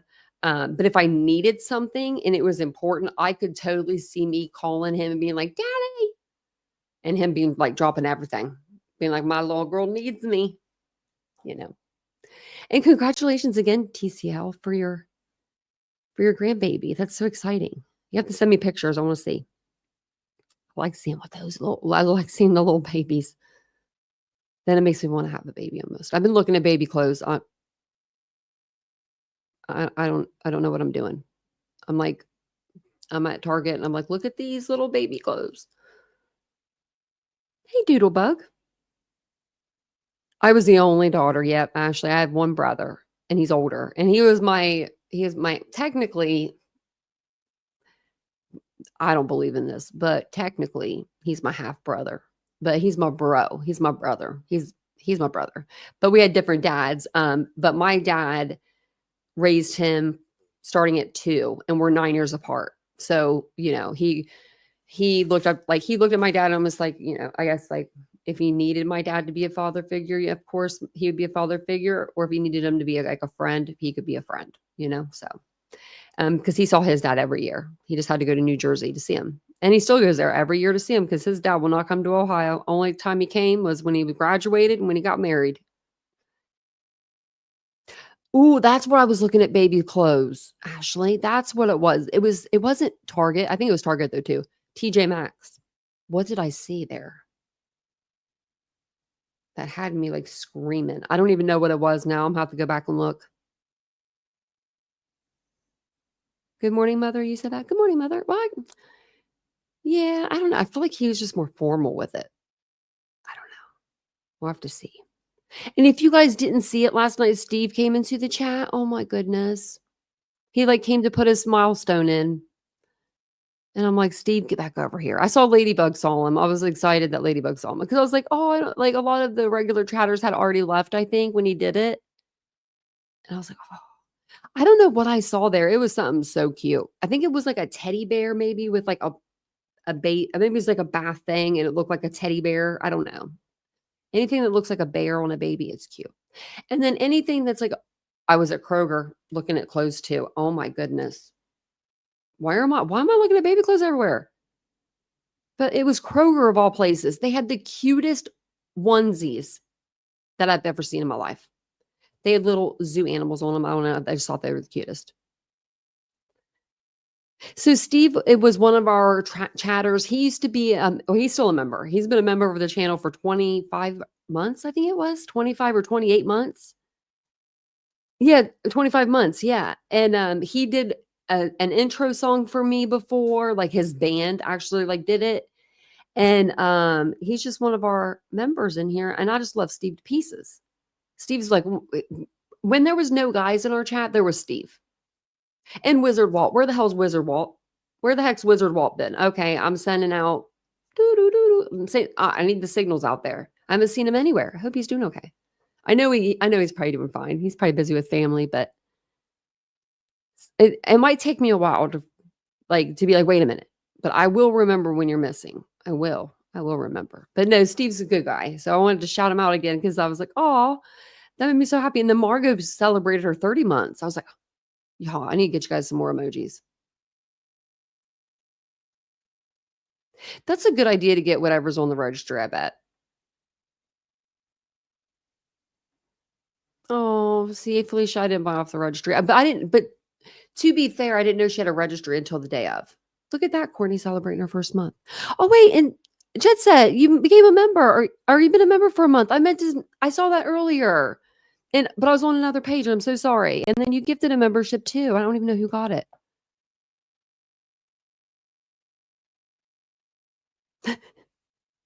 Nobody got you anything, really? See, off your registry. See, I should have done it. I probably should have went on a registry, but I didn't know she had one. I didn't even think about it. I don't know why. I don't know why I didn't think about it. But I got her really cute gifts. I got her Jelly Cat. Those little things are expensive, and it's cute. It was a little bunny, Jelly Cat bunny. And I got her a rattle that's like sterling silver with his name on it. It said like, welcome baby Chimere. So I think she liked it. I didn't bring diapers to go into the raffle for that, or I would have won. I would have been, I almost won the games. I was like so close. Me and Vincent were working like a team. Like we were working on it.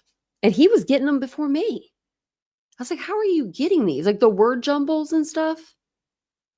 I'm like, how do you know what a playpen is? Like, you don't know what a playpen is. Oh, well, now I'm going to remember that. Oh, Leo Christian got the membership. Thanks, Ladybug. And thanks again, Jet Set. I'm so sorry. I meant to say thank you. Did he, Courtney? Oh, okay, I'm about to order myself one. Because, man, I want one for my birthday. I'm going to tell Vincent I want one for my birthday. I'll be 40. I want a Jelly Cat. I'll be like, you want a stuffed animal for your birthday? And I'll be like, yeah, I do. I'm going to go tell him right now, actually. Because I really thought it was cute and I thought it was so soft. And I almost didn't give it to the baby. Because it has beans in the bottom of it anyway. So technically he can't play with it until he's older. But, I was like, no, you better do it. But that was sweet, Steve. Yeah. Yeah. So if you guys ever see him in the chat, he's been one of our oldest members here. I love that, like, when people keep their memberships, even if they're not in the chat, just like, and they pop in, because then it's like, it's just so nice to see that, like, they're like sharing their milestone, and they're just like, they've been here forever and a day, and because sometimes people have to leave for certain reasons, and they'll come back, like, so they'll be like, oh, like, they'll family life something will happen to them, and then then they come back when they can. Hey, ice cream, my birthday's October 17th. It's coming up. So basically, though, I'm taking whatever I make in September is going towards my birthday in October, if that makes sense. Because my birthday falls before we get paid, which I'm like, Why couldn't it fall on the 21st? So so whatever, like, yes, whatever I make for September, so that depending on how hard I want to work, that'll go towards my birthday. But I won't need any money for my birthday because I got me Vincent. He'll get me something. He'll get me something pretty, I'm sure. No, he's really good at birthdays. He's really good at birthdays. He's good at spoiling me. And we usually, for my birthday, actually every birthday, this is going to sound like everyone's going to be like, this is what Vincent gets you. But for some reason, our first year together or second year, we got Chili's. We got steaks from Chili's. And I think it's probably because we didn't have careers then, or anything. I didn't own a business. He didn't do what he did. So we just did whatever. So now that's what we do every single year. We eat at home and we eat Chili's. Even if it's cold, I still love it because it's just what we do together. It's the thing that we've always done. Maybe when we move, when we move, we'll change it up. But as of right now, that's what we'll probably do. Now, we probably won't do that for my 40th. I don't know.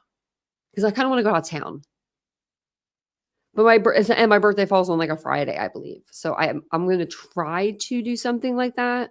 Like go Friday, leave Friday evening, Saturday, Sunday, come home like Sunday evening if we can. But it'll be up to him because he's starting his new job. So, but it is remote. I forgot about that part of his new job until the other day when I told you guys. So he'll be right here.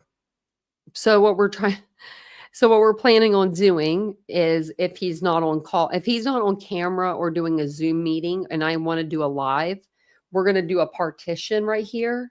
So the partition will probably like come out like here or like there. So you can still see my background, but he'll be right there. You'll never even know it. I'll tell you guys. I'll tell you when he's sitting over there. And then we just kind of knock over the partition.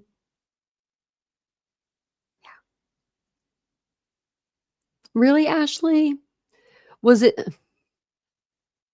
after you turned 40 where you're like, oh, it wasn't that bad? Because I'm just going like, oh my gosh, I'm gonna be 40. Like it's not like a big deal, but it is a big deal. It's a big deal at the same time, like I don't know. I know it's just another day. And after it's over, I'll be like, oh, I don't feel older. I don't feel like I look 40. I don't act 40. I don't think I do. Yeah, and happy belated birthday. That was just a month ago. Wait a minute, you didn't even tell us. After I'm like July, we're in August. It took me a minute to compute that, but you didn't even tell us. Oh, great, Ashley. I know. I'm probably gonna kick him out after 2 seconds. No, he'll probably kick me out. But we do have the back porch. I can always stream from there too. I want to stream from the back porch because we have a cute little swing back here. Ladybug. Aren't you like, didn't you say you were 70 something the other day? Because you'd be making that look good if that's what. I'm like, now come on. Or was it 60 something? Even that. You look like you're in your 40s, 50s, Ladybug.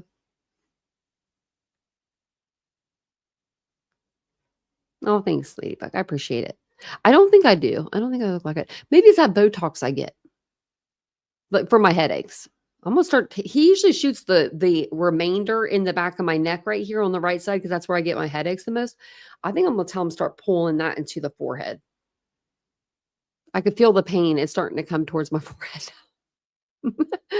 But thank you guys for being here tonight. I appreciate it so much. I'll have to show you my early birthday gifts that Vincent got me the other day. 71. Ladybug, I couldn't believe it when you said that.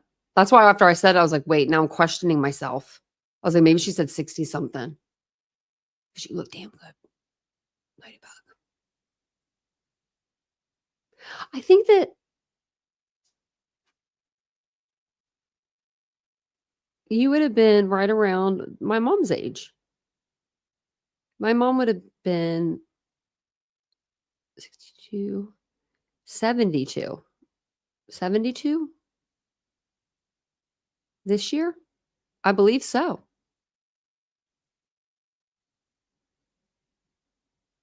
So she would have been, I'm just picturing her at 72. That's why if you notice me, I was just in there smiling. I was just, Just, Oh, I got the grays, but they're weird. Like I can't really see them.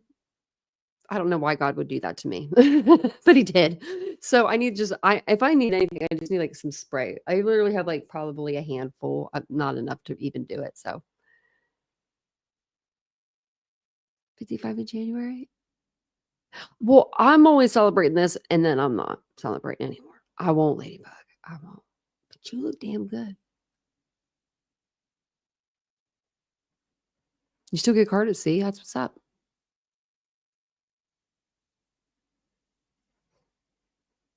See, Kathy's like me. Okay, we're the same. Yeah. I know, I'm like, Vincent, do you have to do that? And the sink is not the trash can. I love him so much, but if that's what I have to complain about, then then we're doing pretty good. But he'll stick his banana peels in the sink. It's a sensory thing. Oh, Ladybug, that's sweet. You're probably like, you made my day. But I'll be back tomorrow. I don't know if I'll be here during the day or if it'll just be at night. But look for me, and if you don't have your alerts on. But they should go out if you have your alerts on. Also, I will put something on the community tab. That way you guys, it'll post on the community tab for you. So have a wonderful day. Actually, I'll tell you right now what. Let's see. Let's just take a guess what the weather's going to be. Let's just take a look at the weather. I think it's going to be pretty nice this week. It's going to be cooler temperatures, 70s. But I could do that. I could fall asleep out there in that. Okay, I'll be taking a nap outside. I'll see you guys all tomorrow night at 9:15 p.m. Eastern Standard Time. Have a good night, guys. Bye.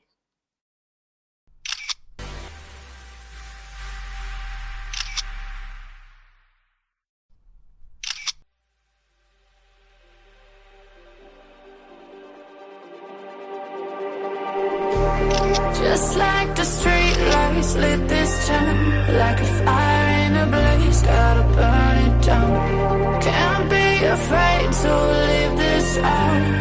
We